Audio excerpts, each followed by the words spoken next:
Escreverei nelas as mesmas palavras que estavam nas primeiras tábuas que você quebrou. As palavras da aliança.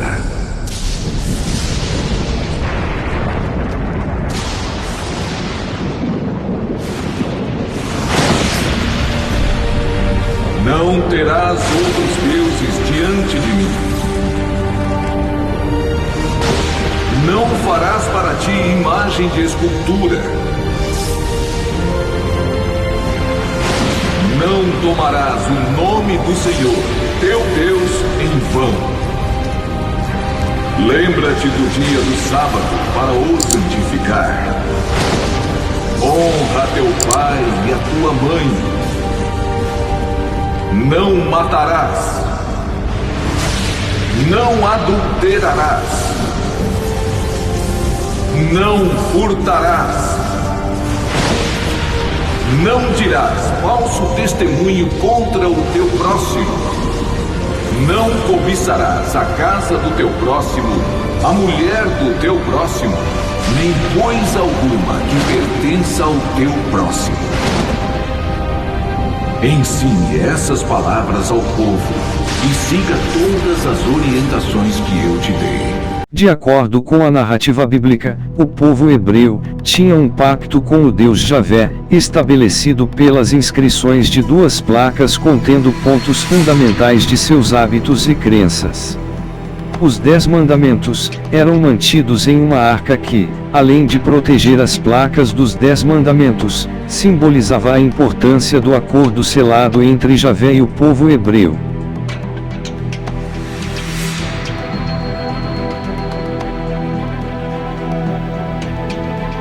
Também farão uma arca de madeira de acácia, o seu comprimento será de 2 côvados e meio, e a sua largura de 1 côvado e meio, e de 1 côvado e meio a sua altura.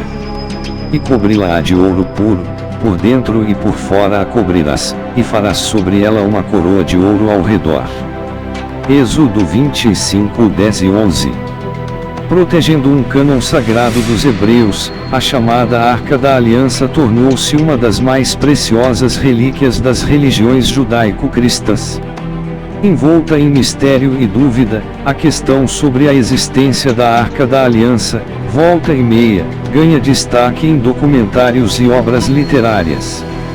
No entanto, esta e outras relíquias da narrativa bíblica confundem os limites entre fé e ciência.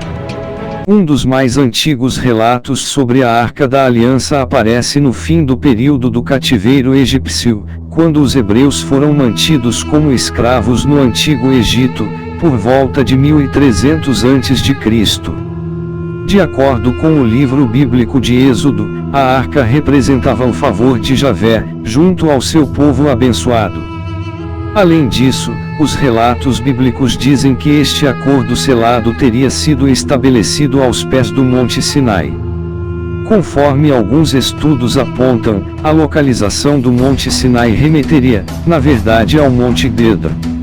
Essas diferenças ocorrem porque as histórias do livro de Êxodo foram elaboradas muito tempo depois do acontecimento dos fatos.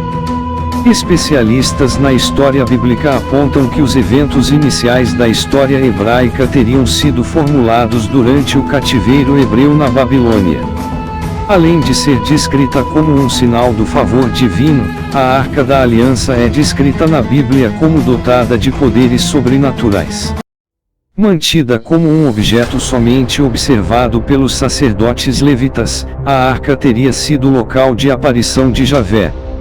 A grande importância dada ao objeto demonstra como a adoção do culto monoteísta entre os hebreus não promoveu a completa ruptura com antigas tradições religiosas dos povos nômades. A arca, devido seu alto grau de sacralidade, chegava a ser um outro objeto de adoração dos hebreus. Durante as batalhas pela terra de Canaã, os hebreus conduziam a Arca da Aliança aos locais de confronto por acreditarem que a mesma garantiria as vitórias. Seu caráter sagrado ainda foi descrito no livro de Samuel, quando os filisteus roubaram a Arca dos hebreus. Como consequência de sua ousadia, os filisteus foram acometidos por diferentes punições misteriosas.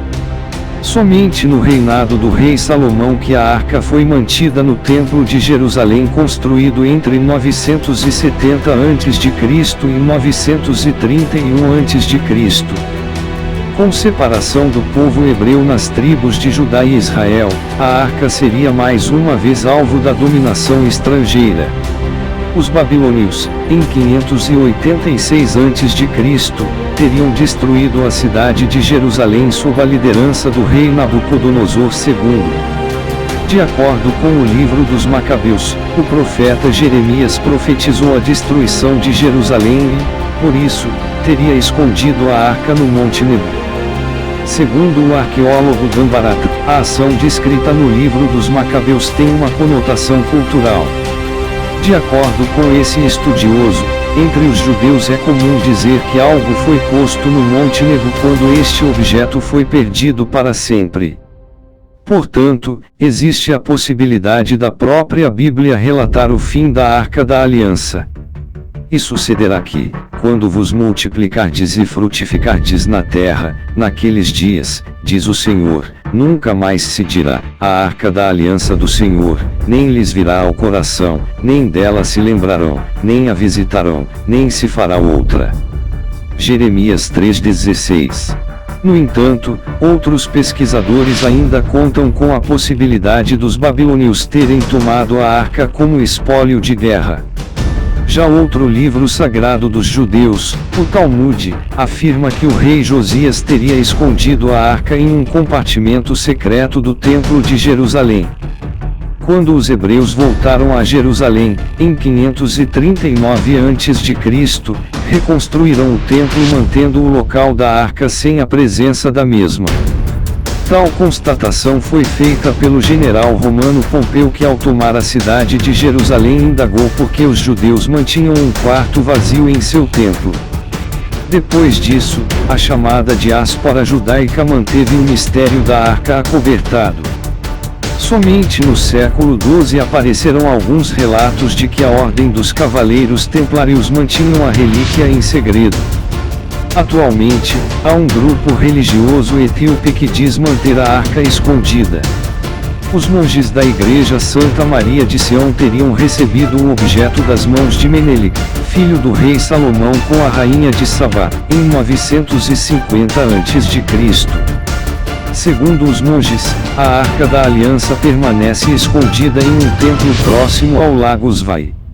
Até hoje, ninguém foi autorizado a entrar neste templo e, finalmente, desvendar o mistério sobre a arca. E abriu-se no céu o templo de Deus, e a arca da sua aliança foi vista no seu templo, e houve relâmpagos, e vozes, e trovões, e terremotos e grande saraiva. Apocalipse 11:19. Sem maiores comprovações, alguns arqueólogos ainda concentram suas buscas na cidade de Jerusalém. Mesmo não sendo encontrada ou sendo uma mera invenção mítica, a arca tem importante valor religioso para judeus e cristãos. A sua possível existência representa a confirmação da devoção religiosa de milhares de pessoas espalhadas pelo mundo. Se gostou, deixe um like no vídeo. Deixe também a sua sugestão de vídeo. Faça sua luz brilhar. E que a salvação do Senhor Jesus esteja com você.